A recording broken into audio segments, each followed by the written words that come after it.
yung mga nadala po ng mga wakwak, yung mga ilang sponsors na dumidirekta na po, sila po ay medyo maingat.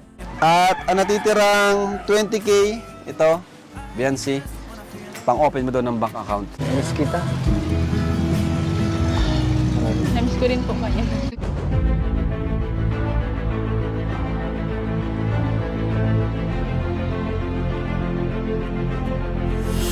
Ayun, shoutout guys. Muli, welcome to my YouTube channel. Ito po si Kuya Julay, ang inyong katugang, ang inyong kalingap. Na muling bumabati na naman sa inyo ng magandang araw, magandang gabi. Sang sulok man po tayo ng mundo naroon. At sa araw na ito, meron tayong panibagong vlog. Usapan po natin yung latest na vlog po ni Kalingap Rab kay Biancy, ng Kalingap. Na kung saan, dito makita natin kung gaano po karami yung sumusuporta po sa kanila. Sa mga regalo lang po, halos punong-puno na po yung kanilang bahay. At hindi lang po yun. Pati po yung cash gift na natanggap po ni Biancy dito ay talagang napakarami. Tapos bukod po dyan, isingit po natin yung patungkol po sa mga sinabi ng kanyang tatay na kung saan talagang hahangaan din po natin.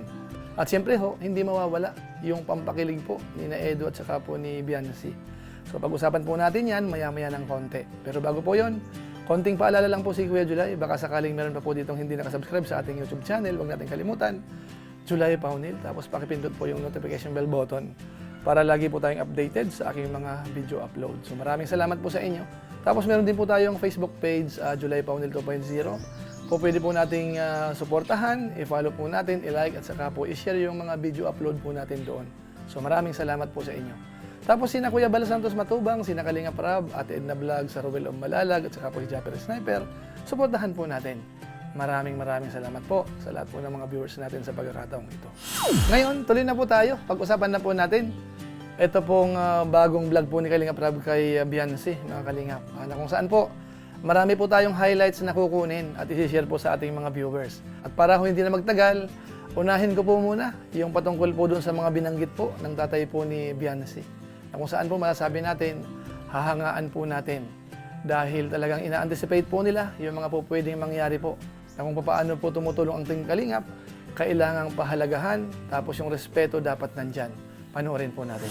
Laking pasalamat nga namin at na ano mo si Biancy. Opo, saka ano, Kahit pa paano. sobrang bait po kasi talaga ni Biancy, kaya marami din po sa kanya nagmamahal at nagpapadala. Mabuti po yung maganda, yung pagpapalaki niyo po kay Biancy. Ay, what talagang ano siya, sagana siya sa pangaral namin. Ay. Oo. Nung nakachat ko siya about dun sa mga, di ba, maraming sponsors na Opo. may direct contact sa mga beneficiaries ang ginagawa, Ay, parang sinusulsulan. Ay, lagi po namin yung pinapangaralan. Huwag kayong mag-ano dyan sa mga ganyan at siyempre. Kasi nangyari na baga po, tay, kung matatandaan niyo Opo. po, di ba? Nangyari na sa amin Alam dati. ko na po yun. Alam niyo naman na yun, ano? Kaya sabi ko nga sa kanya, magrespeto ka kay Kuya Rab at siya ang nagbigay sa iyo ng mga ganyan na kung hindi sila ay hindi ka ng mga ganyan na matatanggap ng maraming blessing. Saka naman, so far Kaya talaga. sabi nga sa akin ay hindi ko naman talaga magagawa yun, sabi niya. Ay, sobrang bait niya talaga. Yan po mga kababayan po natin, yan po yung tatay ni Biancy. So masasabi po natin, talagang ang laki po ng respeto nila kina Kalingap Rab dito po sa Team Kalingap. At mukhang may background po sila, may alam sila doon po sa mga ilang mga recipient ng Team Kalingap na nagkaroon po ng problema.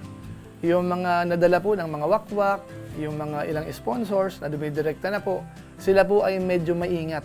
So maganda po yan. Dahil alam naman po natin ang Team Kalingap kapag po talaga tumulong at saka po nagustuhan ng mga viewers at saka po ng mga sponsors, tuloy-tuloy po yan. At sigurado po, ang buhay po nila ay talagang mababago. Ngayon, bago po natin puntahan yung mga malalaking regalo po sa kanila, mga packages, at saka po yung cash gift, puntahan po muna natin sandali yung medyo pampakilig po muna. Dahil alam ko po, yung ilan sa mga viewers natin, yun po yung hinahanap.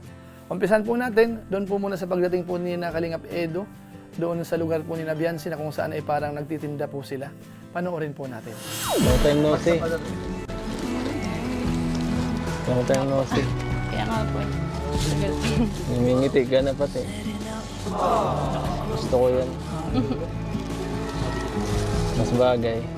Kumusta naman dito? Marami naman bumibili. Opo. Yung mga nagbabasketball po dyan. Ano ba basketball? Huwag ka masyado mag-ano dun Dahan lang sa mga basketball player. Dapat may distance. Ay, lang. Dapat huwag masyado dito ang lalaki. Tagal nating di nagkita. Grabe. Kala ko matatagalan pa. Miss kita. Namiss ko rin po kayo. Miss mo ako? Pasok po kayo dito. Entry. Sige, tutulungan kita magtinda. Pasok ka daw sa puso niya. Kayo na. Ang hirap.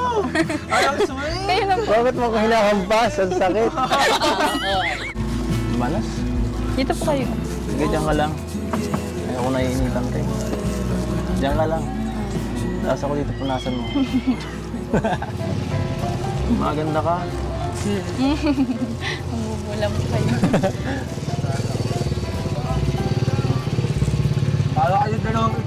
Pero mga kababayan po natin, mukhang na-miss po nila yung bawat isa. Ano po? So ngayon po, dagdagan pa po natin, itutuloy-tuloy na lang po natin yung mga part po dito na kung saan ay masasabi nating pampakilig. Pati po yung kanilang mga titigan, makikita po natin dito. Ito po yun. Namiss mo ako. Sa tagal natin din nagkita, namiss mo naman ako. Huh?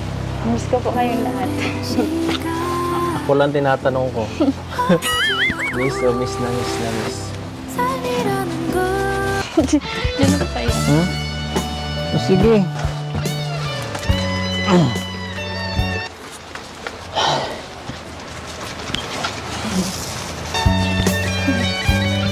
Pawis na pawis mo kayo. Parang lalo kang gumaganda talaga. Ewan ko ba? Ang Grabe po kayo magulang. bakit? Sabi lang ako ng totoo, no? May nagbago. Meron po, nagkaroon lang po ng bakal. Yung ipin ko. Nagbago.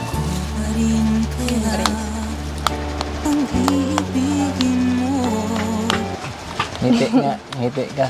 Aray. Yan. Bagay. Bagay sa'yo pag mas madalas nakangiti. Mas maganda ka.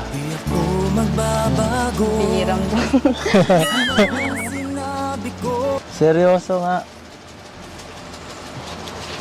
Ang pag-ibig ko'y para lamang sa Susunod, isang puso.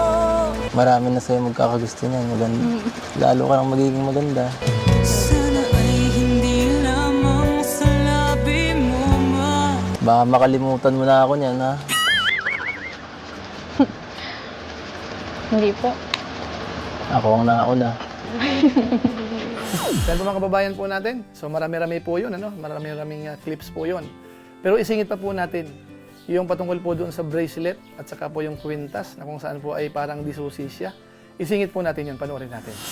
Ah, lupit. Ay, grabe. Maganda ka siya ba?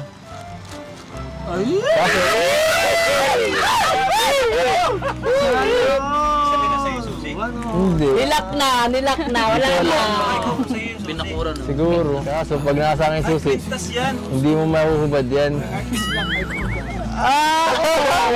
I found the key, guys. Grabe. Uy, ala. Oh, huwag ka mag-alala, papangalagaan ko to. Papangalagaan ko to. Kaya daw, ilak mo na raw po. Ilak mo na. Hindi mo tatang. Hala ka. Ano, may tiwala ka sa akin? Hindi. Hindi. Ano na?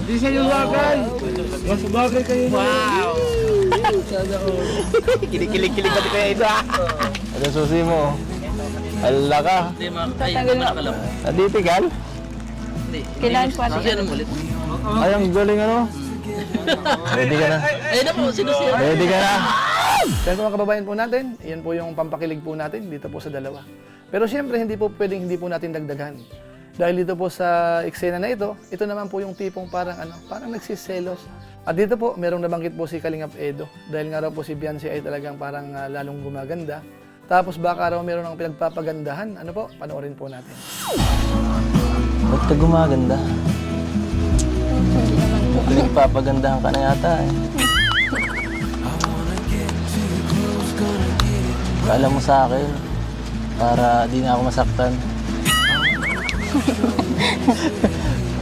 Wala po. Ha? Wala. At siyempre ho, hindi rin po mawawala. Doon naman po sa part ni Beyonce, yung masasabi niya naman po kay Kalingap Edo, na kung saan ay parang ganun din. Panoorin po natin. Kayo nga rin po. Lumi. Lumabata po kayo. Wow! Siguro kayo man po yung may pinapaano na. May pinapagandahan. Napapulian po.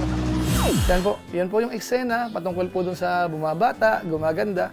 Pero ang dating, parang ina-anticipate na baka merong iba yung bawat isa po sa kanila. So medyo magandang sinyalis po yon. Mukhang nararamdaman po nila yung halaga o yung importansya ng bawat isa po. So abangan po natin sa mga susunod ng mga episode kung gaano kalalim ang mararating po dito po sa ating EDC, na kung saan po ay isa sa mga viral vlog po ni Kalingap Rab. Abangan po natin yan. Ngayon pupunta na po natin. Siyempre po ito naman po yung mga patungkol sa pagtulong mula po sa mga sponsors at saka po sa lahat ng mga Lingap partners na talagang may kaugnayan po kina Kalingap Rab at saka po sa recipient na walang iba kung hindi si Beyonce. Dito po, unahin po muna natin yung ilan po sa clips patungkol po doon sa mga packages at saka po regalo. Hindi na po natin papakita lahat. Pero ang mga highlight po dito, isa po dyan ay yung gas range o kaya yung oven, na kung saan ay magandang klase. Matindi talaga yung yung talagang sponsor ni na Beyonce. Ang ganda. Ang ganda, grabe. Grabe. Thank you po. Thank you po. Bukod po doon, meron pa pong water dispenser. Tapos marami pang iba, merong bag, mga damit, mga pants, at kung ano-ano pa po mga kalingap. Sabi nga nila, halos hindi na magkasya sa bahay sa dami ho ng mga nagbibigay na regalo. Baliktad din. Parang baliktad din. Ay, tama. sa Suriyakan. Ayan na oh. Ay, grabe. Ito, may libre sa tubig. Hindi ka na mauuhaw. Dalawa. Oh. Hindi ka na mauuhaw. Cortina. Ay, di kulambo. Ay, panghuli ng isda. Si Rao. Grabe ka. So yan po, nakita po natin kung gaano po katindi yung mga sponsor po ni na Beyonce at saka ng kanyang pamilya. Marami po silang nakatatanggap ng mga items, mga goods, kumbaga, mga gamit sa bahay, mga gamit pang personal, napakarami po niyan. So ngayon po, puntahan na po natin, ito yung pinakamaganda. Alam naman natin sa panahon ngayon, ito ang mahalaga sa bawat isa, patungkol po sa mga cash gift dahil marami po silang natanggap. Ito po yun. So meron tayo ditong 35,000 pesos. Wow! This is from Kuya Lito. Thank you so much, Kuya Lito of G Group. Sir Lito. Pero itong 35,000 nito, meron tong paglalaanan. So unahin natin yung 5,000 para sa allowance ni Beyonce. Yun, grabe. 1, 2, 3, 4, 5,000 pesos. And 5,000 allowance mo, Beyonce. Thank you po, Sir And 10,000 para sa business nila, karagdagang puhunan. 1, 2, 3, 4, 5, 6, 7, 8, 9, 10,000 pesos. Grabe, oh. Ayan. At ang natitirang 20K, ito, Beyonce, pang-open mo doon ng bank account. Kumbaga, start ng saving ni Beyonce. Meron pa tayo dito mga sponsor na di pa natin nabibigay kay Beyonce, 5,000 from Leo D. Funds. 2, 3, 4, 5. Ayan, Beyonce, oh. Ayan, 1,000 from Millie Chan. Thank you po, Tita Mel. Tita Millie Chan. 1,500 from Tita Marivic. Tita Maribel. So, ayun. Yaman na ni Beyonce. Grabe. Kaya po mga kababayan po natin, nakita po natin kung gaano po kadami yung regalo na naman kay Beyonce na mga cash gift po yun. Salamat kay Sir Lito at saka po yung iba pang mga tumulong. Biro niyo po, parang kinumpute ko po yun, approximate, nasa 42,500. Isang bigayan lang po yan. At siyempre po, bukod pa po yan sa magiging pabahay ng Team Kalingap sa kanila. Na kung saan ay malapit na po yan, abangan po natin. So masasabi lang po talaga natin dito, kapag ka po recipient ng Team Kalingap, at saka nagustuhan ng mga viewers, medyo yung mga mababait, yung mga marunong tumanaw ng utang na loob, talagang bibigyan po ng maraming biyaya. Ang isa sa magandang halimbawa po niyan ay si Beyonce at saka yung kanyang pamilya. So masasabi po natin, maraming salamat po sa Team Kalingap, sa pangunguna po ni na Kuya Bal Santos Matubang, ni na Kalingap Rab, ng mga sponsors, at saka po ng mga viewers na walang sawang nanonood po, sumusuporta po sa mga vlog ni Kalingap Rab, patungkol po kay Beyonce. At saka siyempre po, sa iba pa pong mga binablog po ni Kalingap Rab. At siyempre po, huwag natin kalimutan, isama po natin si Kuya July po dyan. Panoorin po natin yung mga upload po natin sa YouTube channel at saka po yung ating Facebook page, July Poundel 2.0. So maraming salamat po sa inyo. Lalong-lalo na po yung mga hindi po nag-skip ng ads, masipag mag-like at saka po nag-share ng ating mga videos. Kaya kung inyo po itong nagustuhan, pwede po nating i-share. So maraming salamat po sa inyong lahat. Tapos nga pala, shoutout po muna sa mga sumusunod.